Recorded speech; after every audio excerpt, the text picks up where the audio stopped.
I'd like to thank Mr. Mark Baer for giving us the opportunity to utilize his home here in the city of Pasadena to demonstrate what some great brush clearance looks like and help us to share with the public things that they can do to help prevent a wildfire. So as you all know, the last several years, there have been extreme drought conditions throughout the state. And with the recent rains, we have some high expectations that there are going to be plenty of vegetation that's going to be very healthy and ripe to burn. So this year in particular, although it's very great that we've received the rain that we really need, we also are going to receive the growth that can spark a large wildfire. So we really need our residents to be very specific and deliberate on the clearance that they're going to do this year. As you all know, after years of drought and having the dryness that we have, fuels can burn much hotter and much faster. So again, through the partnerships that we have, not only with you, but with every resident in the city of Pasadena and the businesses that operate here, we work very closely with them. Over the years, we've done a great job as a team to clear brush throughout our city. We want to encourage a great amount of education and investing time to prepare our spaces for wildfires.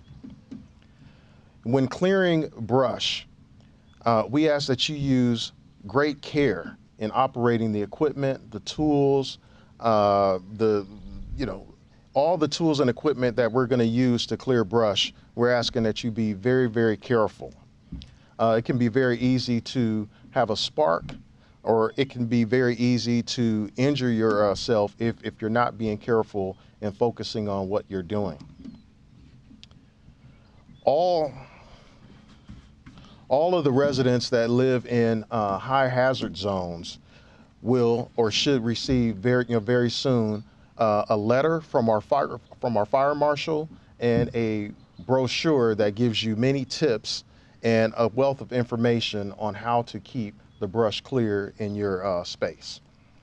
And with that, it gives me great pleasure to introduce our fire marshal, Brian Frieders. Thank you, Chief. It's a pleasure to be here, and again, I echo the sentiments of Mr. Baer for allowing us to use his home to demonstrate the importance of fire and wildland safety. As all of us have seen in the recent years, we've had devastating wildfires across the state of California. Many of those cost people homes and even lives. So the importance of this topic can't be overemphasized. And what we're doing today is we're kind of getting into the public and letting them know how important it is for them to do their part to help us help them in the event there is a catastrophic wildfire. One of the most important things you'll see on a lot of the broadcasts across California is a lot of homes that have actually survived wildfires. And oftentimes you'll see one sole house in a brush area and everything else around it is burned. And the reason that house has survived is because they have created a good defensible space around that home. In Pasadena, we have an ordinance that requires a homeowner to have at least 100 feet of defensible space around their home. We're going to walk around today and show you what 100 feet of defensible space actually looks like. And the homeowners are really responsible for doing that. I know there's a lot of controversy about some of the vegetation that exists, some of the existing vegetation in particular in our city, but we're very fortunate in our town that the residents really comply with the vegetation management program that we've instituted. We have less than 3% of our residents that actually have a problem, and even that 3%, when we go back, it's remedied right away. So we're very fortunate not only to have excellent firefighters, but also have great residents that have a genuine interest in preserving their homes and making sure that the catastrophic wildfires don't affect them as much as they have that we've seen elsewhere. Another real important tip for wildland firefighting is just kind of understand that wildfires are a threat year-round in California. There really is no wildland season in California. We've seen wildfires in areas in January, we've seen them in March, and obviously we've seen them in the summer months. So having situational awareness and good vegetation management is not something that you do exclusively in the summer, but it's a year-round process, and it's real important for people to understand that.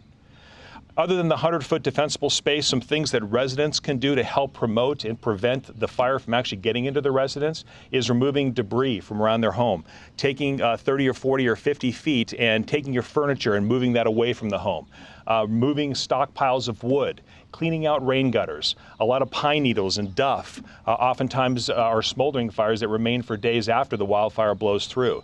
So we want to make sure and encourage residents to clean that stuff out, get combustible materials away from their homes, and really give their house a chance and them a chance to survive.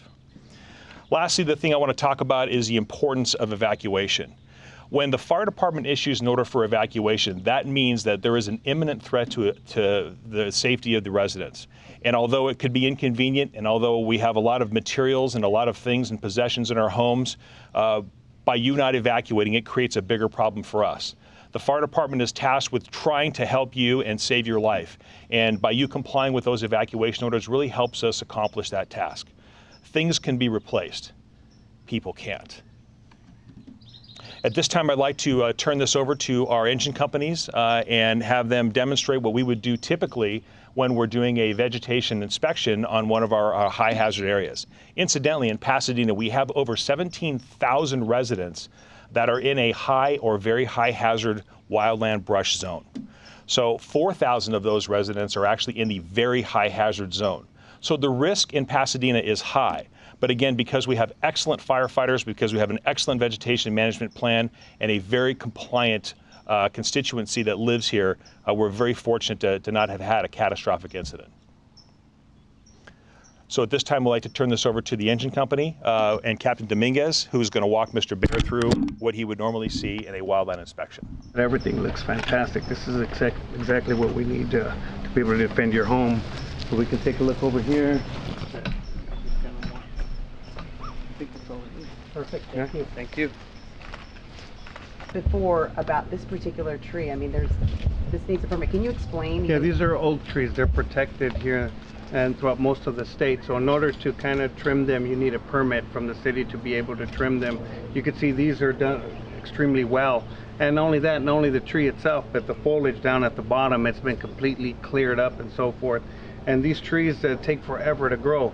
They're well protected, they provide shade, and they're a resource to the state of California, so we protect them, but in the same sense, we do encourage you need to trim them, to get somebody specialized to come out and trim these trees because it takes forever for them to grow back.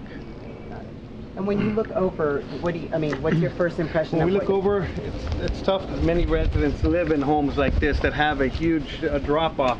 All we ask them to do is to make sure that there's no dead foliage or anything, and he has exceptional clearance at the bottom. But as you can see, these are very difficult to maintain. We can't send somebody down there every month and so forth, but if you have dead debris or anything, or dead foliage or not native, we clear them out and keep it trimmed up to its proper line the best that he can. These are a challenge for the homeowners and for everybody involved. So the homeowner's in charge of everything down that slope? Many of them have, depending, this is a big slope, but they are responsible for the stuff down at the bottom. And tell us then about living in an area that's considered high fire danger. Are you concerned then, especially when you hear them talking about the increased fire threat, or do you feel pretty confident with what you've done? I feel confident in terms of, because we have the clearance and the cleaning that's supposed to be done, but there's always the risk. And it was very hard to get this house insured by, not the state insurance fund that doesn't really protect. It was very hard. We kept getting rejected. So I was so glad, because we are in a very high fire zone area, that we were able to get coverage.